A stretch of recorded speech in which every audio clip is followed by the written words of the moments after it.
In April 1961, 71-year-old Benjamin Vick was found dead in a barn stall on his rural Spartanburg, Indiana property. The victim of a brutal sledgehammer attack, his case remains unsolved. On the afternoon of April 11, 1961, Spartanburg, Indiana residents Robert Bracken and William Stuckey grew concerned after not seeing their 71-year-old neighbor, Benjamin Vick, for some time. When attempts to reach him by phone failed, they paid a visit to Benjamin's rural farmhouse. After finding no sign of him inside, the pair searched one of the large barns on the property. It was there they made a horrifying discovery: Benjamin's lifeless body lying within a barn stall.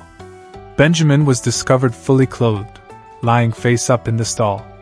While a sum of $3,000 in cash was found in his pockets and wallet, authorities later learned that he typically carried 2 billfolds.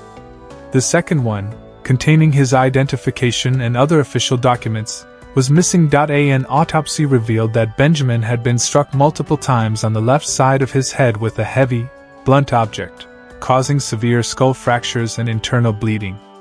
A search of the barn led to the discovery of the murder weapon, a 4-pound hickory-handled sledgehammer, found concealed in a separate tool room approximately 20 feet away.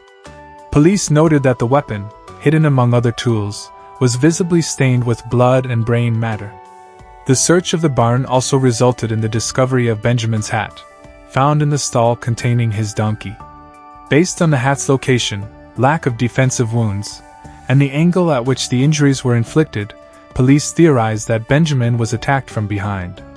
A single boot print discovered in the stall was collected as evidence. Beyond the shoe print, investigators found little evidence at the scene. There were no signs of forced entry into Benjamin's rural home, and the interior remained undisturbed.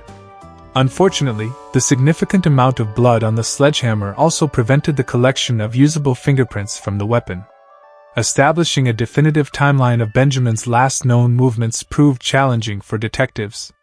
One witness claimed to have seen him at a local feed store the previous evening, but store employees familiar with him could not corroborate this sighting. Another individual reported seeing Benjamin with an unknown couple at a local tavern 2 days prior, but again, this account could not be verified. Benjamin Vick, a lifelong Randolph County farmer and livestock dealer, had lived alone on the farm since the death of his wife, Phoebe, in 1958. The couple had no children. Benjamin had no known enemies. However, according to interviews with friends and neighbors, it was widely known that he often carried significant amounts of cash on his person. Benjamin was laid to rest beside his wife, Phoebe, in Spartanburg Cemetery. 10 years after his murder, the case was reopened due to new evidence, but ultimately, no arrests were ever made. The murder of Benjamin Vick remains unsolved.